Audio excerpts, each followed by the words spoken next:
Hello, everybody. Welcome to Defying Expectations Over 60, where we talk to amazing seniors, of which I am one, who are making a difference in the world when society expects them to be slowing down. I'm Suki Jeffries, bestselling author, behavioral superpowers coach, and retirement specialist. And I help women at or nearing retirement age to build the next season of their life with purpose, passion, joy, health, and money. My guest today is Olivia Parr-Rud, who calls herself a magical aging alchemist. And I love that title. Oops, wait a minute. Error occurred. Didn't says we got to go live again. Oh, I don't know. okay. I don't know. You are live. Okay. Well, anyway, hopefully it didn't cut us off. I'm going to say that intro again. Sorry if you're hearing it for the second time, but my streaming service was telling me there was a problem. So, welcome to Defying Expectations Over 60, where we talk to amazing seniors, of which I'm one, who are making a difference in the world when society expects them to be slowing down. I'm Suki Jeffries. I'm a best-selling author, behavioral superpowers coach, and retirement specialist. I help women at or nearing retirement age to build the next season of their life with purpose, passion, joy, health, and money. And my guest today is my friend Olivia Parr-Rud, who calls herself a magical aging alchemist. And I'm so excited to hear what that means. And Olivia, why don't you go ahead and do the rest of your own introduction and tell us what that means and what's going on with you right now? Oops, you're on mute. Yep.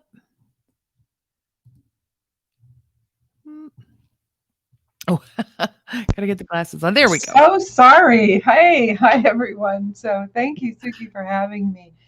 And yeah, technology is always a little can be a little challenging sometimes. So yeah, I am like you, older and retired. And when I retired, I was a data scientist for 35 years, wrote a bunch of books, technical books, but always knew that really wasn't why I was here. And then Mhm. I said to myself, okay, I've got a lot of life left in me. I've got lots of good ideas, and I don't think I'm the only one. So I got this idea to start, kind of like you, helping older people, what I call rock your wisdom. And Yeah. so we launched a course, and I'm going to actually be picking up with that next year again.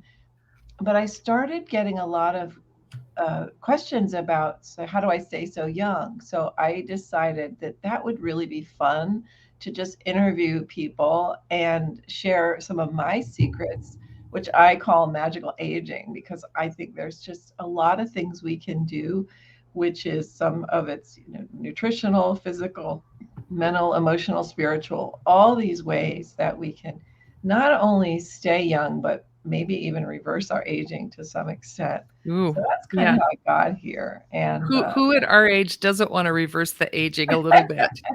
right, exactly. So Yeah, awesome. Yeah, I wouldn't want to give up what you call, wisdom, rocking your wisdom. I wouldn't want to give that up, but yeah, there's some physical things I could easily give up. But so I know that you are starting a program. Tell us about that. well, It's a I'm TV going to be, program. pardon me? It's Yeah, TV. so I'm starting, it's going to be a show called The Magical Aging Show. Okay. And I'll be interviewing you, I'm hoping, and others I'm who happy to are, be on it.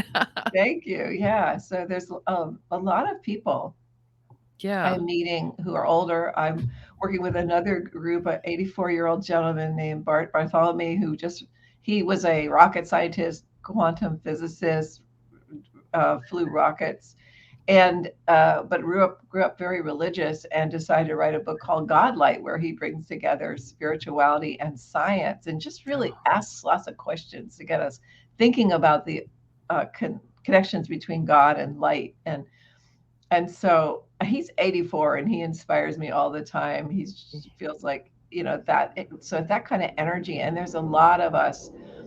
I feel like there's been ways that we've slowed aging, maybe just by science and what's been available to us. But when I think back about, say, when I was 20, I thought so. So I'm 71. And when I thought of somebody that was Brava. 71, Yeah. it was nothing like the way I see myself. And I have to No. really keep catching myself because sometimes I think that younger people are judging me as this kind of useless old person. And yet I just don't feel like that. One of the ways, I think one of the reasons I have aged magically, I'll say, is because when I was 19, I was in a really bad accident Oh and I was in gosh. the hospital for almost a year in traction and a body cast. And um, when I got out, a lot of my normal body functions didn't work, and Western medicine really couldn't help me. So I found natural healing, organic foods, detoxification, all these things in my 20s. And I practiced them all my life. And I really feel like that's helped me immensely to Sure. slow down. And I actually, even with a lot of injuries and metal body parts and things, I have more energy and more fun today than I did in my 20s. Yeah, I feel the same way. I feel like, well, in my 20s, I went through a major depressive episode. But outside of that, I feel like, yeah, I'm much more excited. And that's one of the things I've actually discovered since I retired from my tech job was that, I was good at it and I liked it. It was a very good living for me. But when I retired, I got a chance, I had the opportunity, the amazing opportunity to rethink what I wanted to do and who I wanted to be. And I have more energy now. Like you said, I was always a late riser, like 10 a.m., 11 a.m. I just didn't want to get out of bed and I like lazing around. And now I'm like up at 5:30 and just like, who am I talking to today? What am I going to do today? Um, Yeah. what kind of impact am I going to make today? And I love it. It's, I think that retirement or being older is just a tremendous opportunity if you're lucky. Some of the or lucky or you've planned well, some of the pressures of having to make a living and raise the kids and stuff are off, mhm. and you can figure out alchemistically what it is that you want to become. Yeah, exactly. And I think a lot of us went into, say, the practical career to be Yes. financially successful and Yes. out of need. And but I know as a kid, I loved singing, I loved art, and who Mhm. knows if there hadn't been those other parameters, what I would have done. And I never, I had ADD as a kid. I was really just my brain was all over the place or my mind. Distractible. Mhm. And I actually consider that an asset because I am really creative and I get lots of great ideas. But I had a hard time reading. And I never read an entire book until I was out of college, Oh my partially gosh. because I didn't like it because my mind would wander. But also, there was a lot of pressure on my family to read because my mother and older sisters were both big readers. So I think it was a bit of a rebellion. And math came easily. So I ended up studying math. And then at some point I thought, I do want to become I want to read. And so I just sort of trained my mind and I had created more self-discipline. But never in a million years did I ever think I would write books. Like that just seemed completely out of the picture. And one time I think it was in my 40s, I did a guided meditation where we were guided to ask a question of a wise person after a long guided journey through a forest and all that. And I Mm. got to this wizard and I said, "What am I supposed to do with my life?" And he said, "One word, write." And I just thought, well, this didn't work.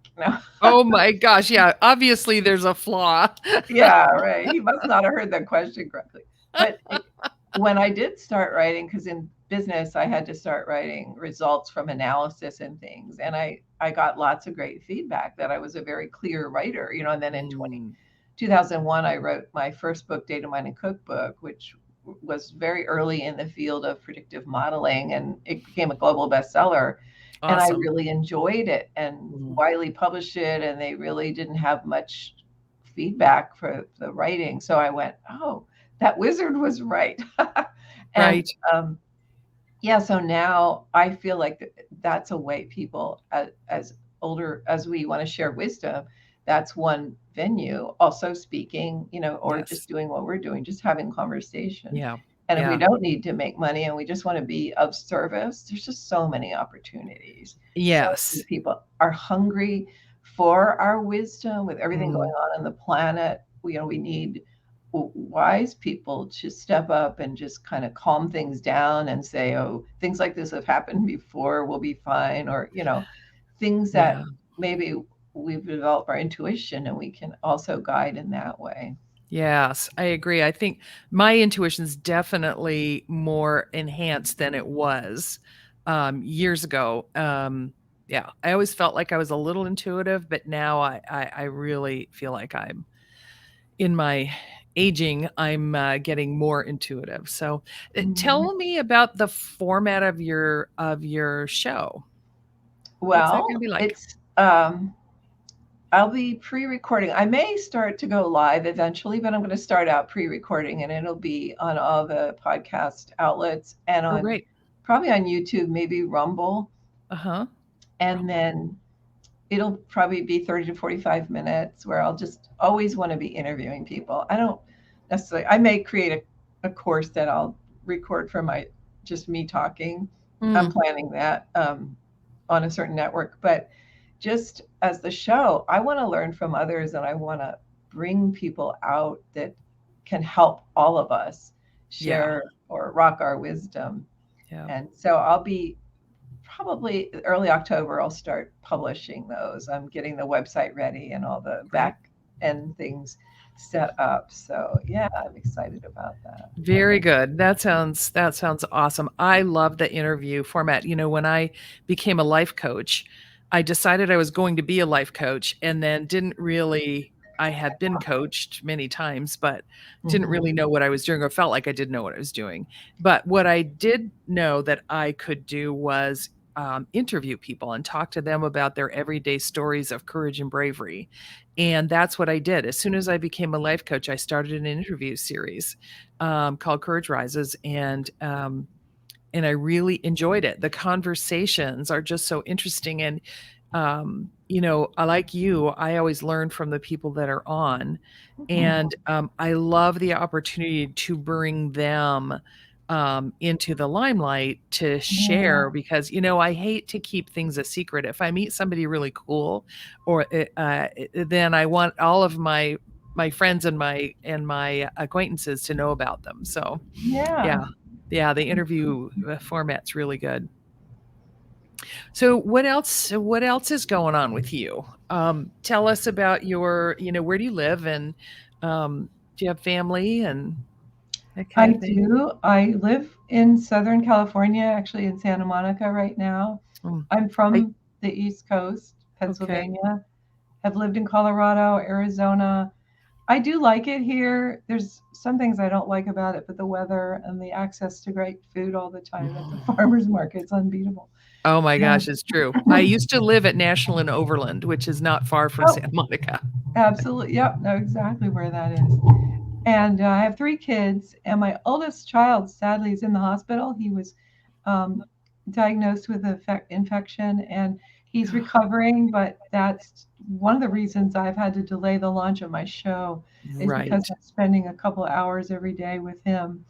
But he is getting better, and a lot of the stuff I knew from just healing myself physically and mentally and emotionally I've been using on him. And so all the doctors are really surprised that he's recovering and he's so alert and getting his body moving again. Um, they wanted to put him in hospice a month ago. And I said, oh Yeah. no, he's getting better. Oh And my gosh. at one point, this speech therapist took me aside and she said, none of the doctors can believe that he's awake and he knows everything and he's talking. And she goes, what did you do? So I sort of shared a little bit of my secrets. Mhm. There's just so many ways to, stay healthy. Anyway, Yeah. so he's my eldest. I have a second son who lives in Salt Lake City, and he's got two kids. So I have two grandchildren, and then my daughter lives here, and so Okay. it's really nice to have them close. They're That is nice. Yeah, well, they're all west, so, yeah, that makes, visiting easier. Very good. Yeah, that's really why I went I came west again. They were born in Colorado, all of them. And Mhm. then we had lived in Arizona and California and then moved back to Pennsylvania for 20 years. But as soon as they were adults, they moved back west. So they got Yeah. the bug. I think that's funny. I think there are a lot of Westerners who do that. Like, I was introduced to the West. I was born east, Toronto, Montreal, those areas. And then when I was 10, my mom remarried. My father had died. And my mom remarried, and we all moved to Salt Lake. Wow. And, Mount Rocky Mountains and, beauty surrounding you and that sort of thing, and great Yeah. dry weather. And I moved away. Well, my family moved away, went to Wisconsin, and I spent my college years and stuff there. And then it's like after that, I had to come back, Mm. and I've been a Westerner since 1984. And Yeah. yeah, been a Westerner again since 1984. So it's, There's something too in the culture. There's just like an yeah, maybe. adventurousness that I Yeah, feel is a little different than the East Coast for some yeah, reason. Yeah. yeah. It's kind of like, well, get off your butt and try it. And a lot Yeah. more outdoor Oh, yeah, very much so. activities. Yeah, very much So so. great. Well, we're almost out of time. Is there anything else that you want to let people know about you and your practice and your upcoming projects? Well, I'm going to be having a summit and a one-day event, and then next year I'm launching a 6-month mentoring program called Rock Your Wisdom, which is really Mm. designed to help people access, package, and share your wisdom. So if Ooh, that anybody's sounds interested great. in that, please go to my website, oliviapr.com, and just register, and you'll get on my list. I'd love to share a little tip. One of the things Yes. I feel slowed my aging was doing intermittent fasting. And so Mm. in my original car accident, I lost my spleen. And I remember reading that, your liver has to kind of take up a lot of that work of the spleen if Slack. it's ruptured.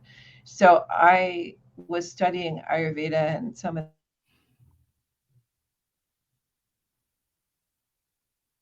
Oh this gosh, I don't. detox cycle. And if we rest our digestion, it really helps us. So I stopped eating in the morning. I do celery juice at 9ish, and then I do a fruit smoothie around 11.